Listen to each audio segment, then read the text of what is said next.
Mesdames, Messieurs, bienvenue dans l'entretien de Gabon 24. On dit souvent que le savoir est un pouvoir. Le pouvoir de choisir, de créer, mais surtout de diriger à chaque fois notre énergie vers ce qui nous semble positif. William Shakespeare disait « être ou ne pas être », telle est la question. Pour beaucoup d'auteurs africains en général et gabonais en particulier, la réponse est une évidence, être. Pour peindre un fait de société, une histoire ancestrale ou même une passion amoureuse, il fallait d'abord exister et donc être. Mais comment la littérature gabonaise a-t-elle débuté? Quel auteur en est le précurseur? Quel thème a-t-il abordé? Et quelle maison d'édition l'a accompagné? Dans cette émission, nous parlons de l'évolution de la littérature gabonaise de 1960 à aujourd'hui. Sur ce plateau avec moi, pour en parler, M. Emery Hervé Simaï. Bonjour. Bonjour. Bienvenue sur Gabon 24. Je suis là. L'évolution de la littérature gabonaise de 1960 à nos jours. Quelles sont les origines de la littérature gabonaise? Bien. Alors, il faut d'abord partir du principe qu'il y a eu, au début des années 20, un grand mouvement africain, la France, qui commence à avoir véritablement une mainmise sur ses colonies et qui va mettre en place les écoles, etc. Et la mode d'écriture dans ces périodes, c'était des écritures ethnographiques. C'est-à-dire que beaucoup de prêtres s'intéressaient à nos contes, à nos proverbes, etc. Et les premiers lettrés locaux se sont mis dans la suite de ce genre d'écriture. C'est ainsi que André Raponda Walker, qui est le premier prêtre gabonais, va commettre au début des années 30, ça doit être en 1933, les contes gabonais qui vont être revus, revisités, complétés jusqu'en 1967. Et après Monseigneur Raponda Walker, les autres textes qui sont un peu nombreux, mais on peut citer par exemple le texte de Tirandon Doutoum, que les pieds marchent et que les yeux voient, qui est une adaptation d'un conte fan de sa culture. Et un grand nombre de lettrés gabonais, pour bien dire, avant les indépendances, vont se mettre chacun un peu dans son terroir à écrire sur des aspects de la vie culturelle de c'est ce qui constitue un peu ces essais ethnographiques. Par exemple, Simon Simengan, qui a été très tôt mis dans le commandement comme sous-préfet, a écrit sur la circoncision chez les Bakota et bien d'autres. Et pour en venir donc à la littérature, si on veut parler des avant-gardistes, le nom qui vient tout de suite, c'est celui d'Henri Walker Dimine, parce que Henri Walker Dimine est le premier poète moderne gabonais qui a séjourné en France très longtemps, de 1936 jusqu'à son retour avant les indépendances. Et Walker Dimine va être responsable de l'IPN, l'Institut pédagogique national. Alors, Monsieur Simaï, oui. Je souligne que vous êtes spécialiste de la littérature gabonaise et professeur des universités. Oui. On est en 1960. Oui. Le Gabon est une démocratie embryonnaire, en quête d'identité culturelle, financière, économique, mais aussi finalement littéraire. Littéraire peut-être pas. Pourquoi? Parce que au moment où nous arrivons dans les années 60, il y a un grand nombre de mouvements au lendemain de la Seconde Guerre mondiale. Je peux citer pêle-mêle, par exemple, les accords de San Francisco qui vont donner naissance à l'ONU. Il y a les guerres coloniales, la guerre d'Indochine, la guerre d'Algérie, avec les accords d'Évian, de Fontainebleau. Il y a la loi cadre de Gaston Defferre en 1956, et puis il y a le référendum de 1958, et c'est tout ça qui va préparer les pays sous la colonisation française, bien entendu, à l'indépendance. Donc quand on arrive en 1960, les préoccupations sont ailleurs et sont beaucoup plus politiques. Comment organiser la nouvelle République qui va naître, comment construire ce pays. Et comme vous l'avez bien dit, on est en quête d'un grand nombre de piliers. Dans les années 1960, on assiste à la réédition des contes gabonais, 1967 par là. Oui. On a Histoire d'un enfant trouvé en 71, qui apparaît un peu dans les années 70. Oui. Donc finalement, la littérature gabonaise prend pied entre 1960 et 1980 quand même. Avant. Oui, avant, parce qu'il y a des traces d'écriture. Je vous ai cité André Raponda Walker, les contes gabonais, c'est de la littérature. Il y a des essais ethnographiques dont je parlais tout à l'heure. Il y a les textes de Henri Walker d'Imine, c'est des poèmes, poèmes de France, c'est un Gabonais, voyez-vous. Et puis il y a le tournant de 1960. En 1960, un fonctionnaire... oui, parce que vous disiez tout à l'heure que la littérature gabonaise en 1960, elle n'est pas présente. Elle n'est pas une préoccupation, c'est ce que je disais. D'accord, mais elle est bien existante. Elle est bien existante, mais embryonnaire. Exactement. Embryonnaire. Parce que, vous savez, une littérature qui n'est pas diffusée, à la limite, n'existe pas. Hein? Si vous ne savez pas ce qui est écrit, et si ce qui est écrit dans l'ombre ne vient pas jusqu'à vous. Nous dansons les chansons du Congo, RDC, c'est parce qu'il y a des voies de communication, des voies de distribution. Nous connaissons les Michael Jackson, c'est parce qu'il y a des voies de communication, de distribution. Nous connaissons les grands auteurs français. Vous avez cité Shakespeare, l'anglais. Bon, quand il n'y a pas de diffusion et de communication, vous ne pouvez pas savoir ce que les gens font.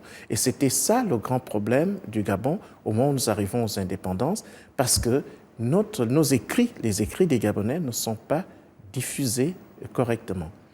Et justement, dans ces années-là, la littérature gabonaise va se caractériser par la récurrence d'un terme, c'est le mot silence. Pourquoi on dit que la littérature gabonaise est silencieuse? Oui, alors ça... on le doit à l'un des grands critiques de la littérature gabonaise, Magloire Mbouroué Bigman, qui, dans la revue 105, notre librairie consacrée à la littérature gabonaise, a relevé cela. Ce silence, justement, auquel il fait allusion, est dû au fait que la littérature gabonaise, on n'en parle pas. C'est un peu comme le monstre de Loch Ness en Écosse, on parle sans le voir.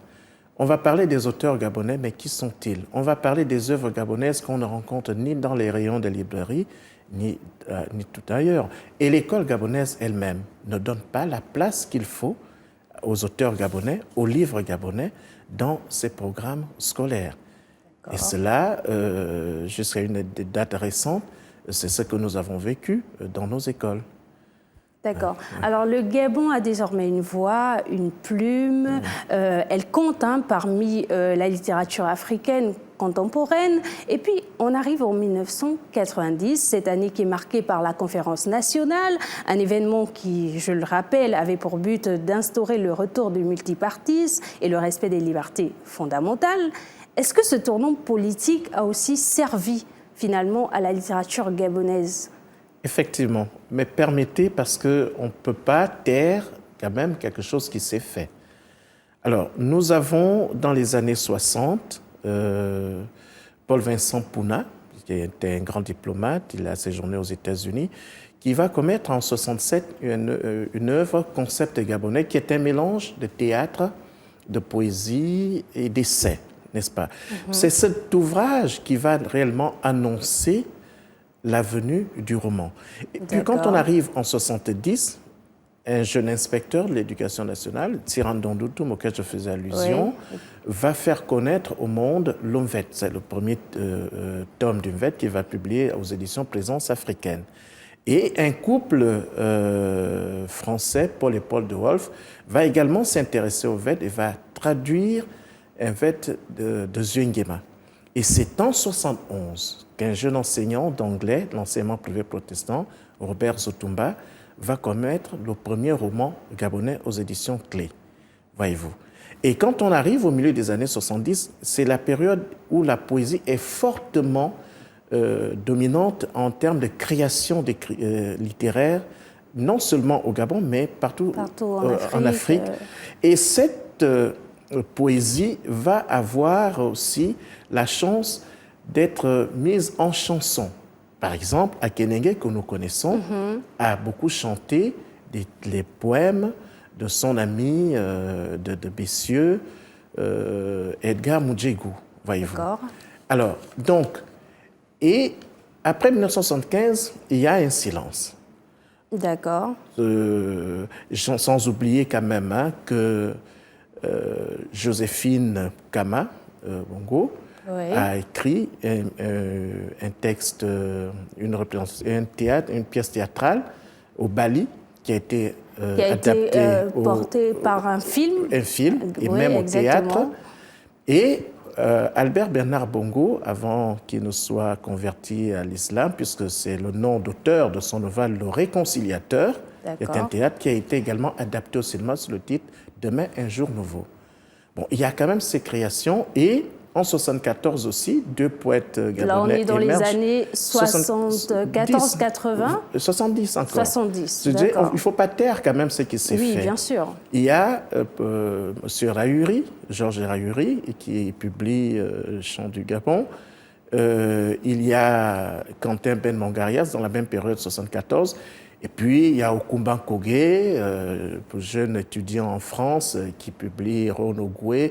Alors, la poésie va vraiment alimenter la création littéraire au Gabon. Ceux qui sont en France, Edgar Moudjegou, Quentin Ben Mongarias, Okumba Kogé, et ceux qui sont localement au Gabon. Maintenant, on arrive en 80. 90. En 80 d'abord, c'est le retour du roman avec une femme, Angèle Rahuri, enfin Angèle Tugondanwe, qui publie Elonga. Donc, de 80 à 90, on va, pour prendre un genre majeur, le roman, on appelle pêle-mêle Angèle Rahuri, qui publie ses 3 romans. Il y a Laurent Owondo, il y a Okumba Kogé, qui vient dans le roman. Il y a Ferdinand Logoké. Ils sont un grand nombre quand même, moins d'une dizaine, qui se mettent dans le roman. Maintenant, 90. C'est très important ce rendez-vous. Oui. Et il y a la conférence nationale. Alors, quand on prend du premier roman gabonais, en 71, jusqu'à la fin des années 80, avec Biboubois et d'autres textes, qu'est-ce qu'on constate? Et Amboré Bigman le relève encore dans le numéro 105, notre librairie, que, en fait, c'est une littérature du terroir. Quand vous lisez La mouche et la glu, vous êtes vraiment en plein dans la culture ancestrale du Otogwe Mbéré. Exactement. Quand vous lisez Laurent Owondo, Au bout du silence, vous êtes dans les coutumes et les traditions africaines. Oui, oui. Quand vous lisez Biboubois, on est en milieu fan. Histoire d'un enfant trouvé. Quand vous lisez Angèle Rahuri, vraiment, c'est redondant, mais ça tient beaucoup chez ces auteurs-là. Et maintenant, en 91, après la conférence nationale, un jeune lycéen va commettre une longue rédaction qui va intéresser le responsable du Centre culturel français à l'époque, c'est Hubert Freddy Ndombeng, avec Les Matiti. Alors, c'est un rendez-vous important dans la littérature gabonaise parce que c'est le tout premier roman gabonais qui se focalise sur la grande ville et tout ce qu'il y a. Voilà. Or, les autres romans sont ancrés, n'est-ce pas, dans les terroirs, dans la vie traditionnelle de leurs auteurs. Et donc, que retenir en 90 dans le domaine de la littérature gabonaise? Cette année aura été marquée par quoi, au-delà de cet ouvrage Matiti? Est-ce qu'on peut dire que finalement, en 90, la littérature gabonaise a plus de voix, elle peut parler de tout, sans frein? Oui, il y a ce début du roman Les Matiti, d'Hubert Freddy Ndombeng, qui va maintenant laisser place à des nouveaux noms. Mais je reviens sur ce que je disais. Vous savez, lorsque une littérature n'est pas connue, n'est pas diffusée, Elle n'existe pas. Qu'est-ce qui a fait réellement causer un tort à notre littérature pendant des décennies? C'est l'absence véritable des maisons d'édition. Exactement. Et c'est en 87 qu'on a la première maison d'édition véritable. Certes, j'ai parlé de Paul-Vincent Pounard, j'ai parlé d'Albert Bernard Bongo.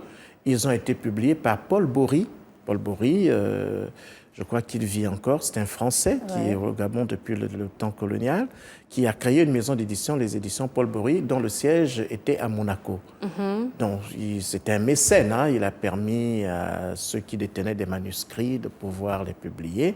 Mais la véritable maison d'édition locale au Gabon, vous voyez, en 1987. C'était un grand retard. Ouais. Et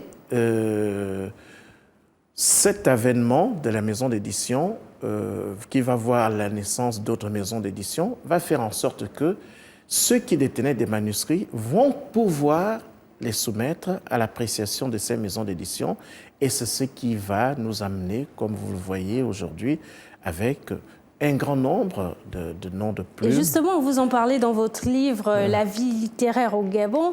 Au chapitre 3, vous êtes revenu sur les maisons d'édition, le manque des maisons d'édition à cette période-là.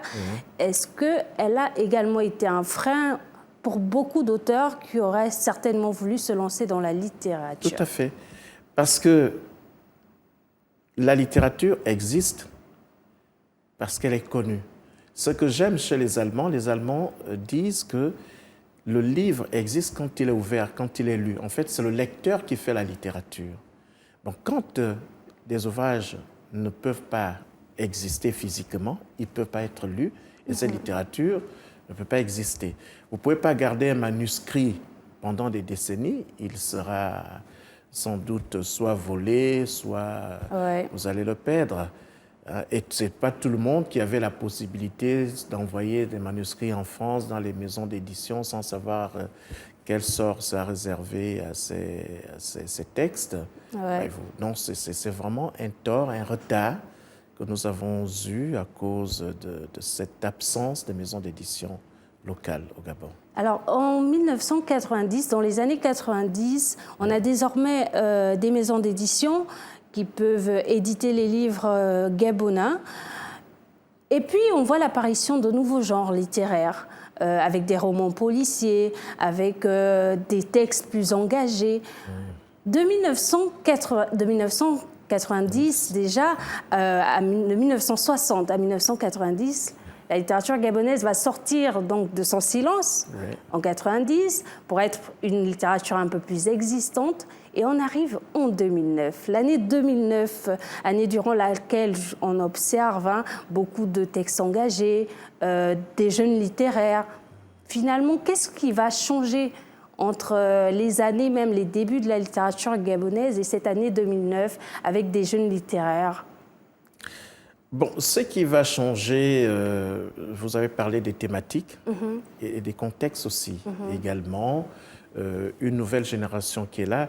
Bon, vous n'êtes peut-être pas de la maison de la littérature, mais avant l'an 2000, on a quand même deux textes à caractère satirique, c'est-à-dire des textes qui titillent un peu la politique, etc. Vous avez La courbe du soleil, dont le titre est révélateur, ça c'est la presse 90, de Kumba Kogé. Vous avez Femme, de Chantal Magali, et vous avez d'autres textes. Alors, à partir de 2009, puisque vous en parlez, 2009, il y a déjà un contexte qui est établi. Celui qui veut écrire peut publier. Alors, Janice Otiemi, qui va se mettre dans le roman noir, le roman policier, s'est frayé vraiment une place. Exactement. Il s'est fait une renommée mondiale par rapport à ça. La vie est un sale boulot. Voilà, entre autres. Il y a Jean Divassa Nyama qui s'est mis dans le roman historique. Il a publié, je crois, une trilogie dans ce sens. Mais les autres sont quand même restés dans les thèmes de tous les jours, l'amour, la mort, les conquêtes, Alors, etc. Le foisonnement de tous ces nouveaux genres littéraires est-il finalement un boom pour la littérature gabonaise? Bien entendu que oui. C'est un boom parce que les gens écrivent parce qu'ils ressentent quelque chose. Moi-même, je l'écris, je suis dans l'essai, dans les monographies critiques. Mais est-ce que ce foisonnement n'empiète pas finalement la qualité des œuvres? Non. Tout le monde veut écrire. Oui, mais est-ce que écrire, c'est bien écrire?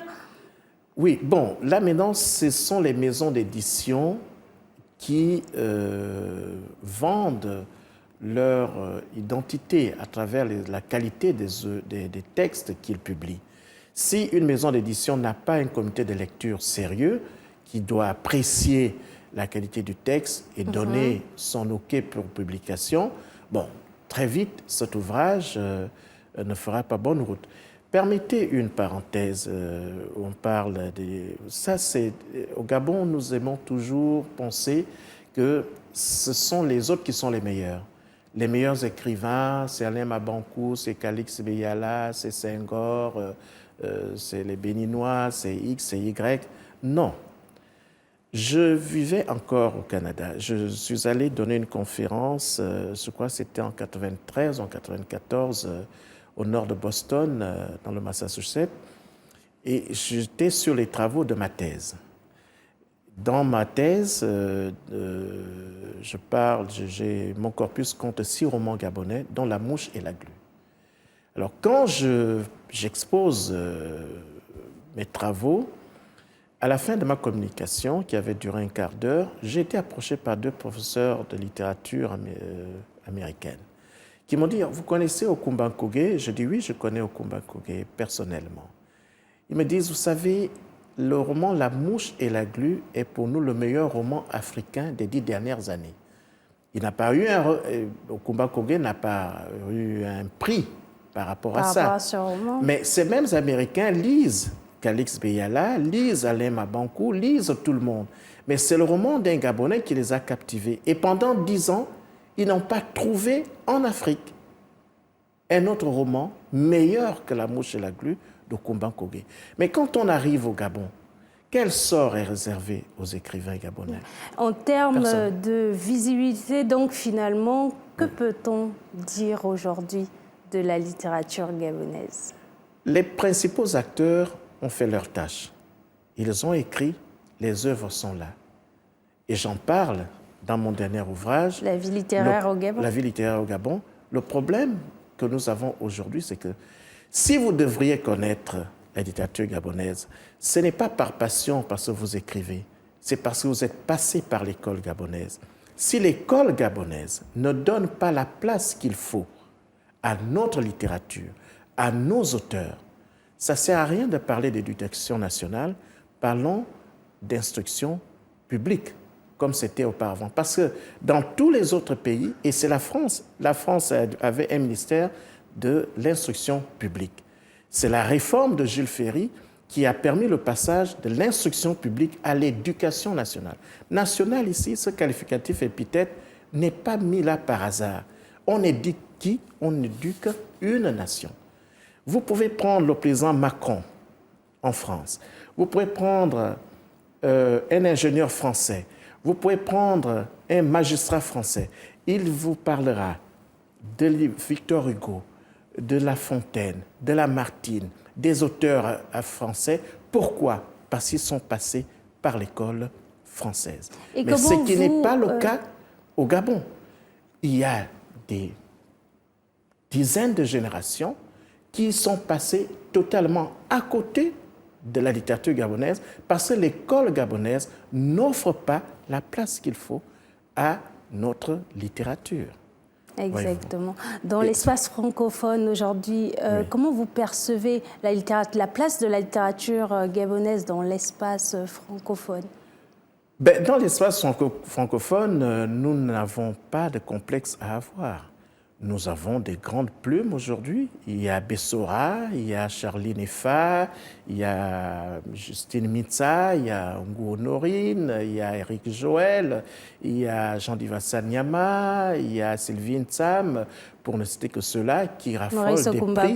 Maurice Okumba Nkogé, qui raffole des prix à travers le monde. Permettez que je dise un petit quelque chose parce que j'ai évoqué l'école tout à l'heure. Justement, rapidement, nous arrivons. Oui, c'est parler de M. Jean Marc Ecot, qui était le deuxième ministre de l'Éducation nationale au temps de Léon-Bol, au lendemain de notre indépendance.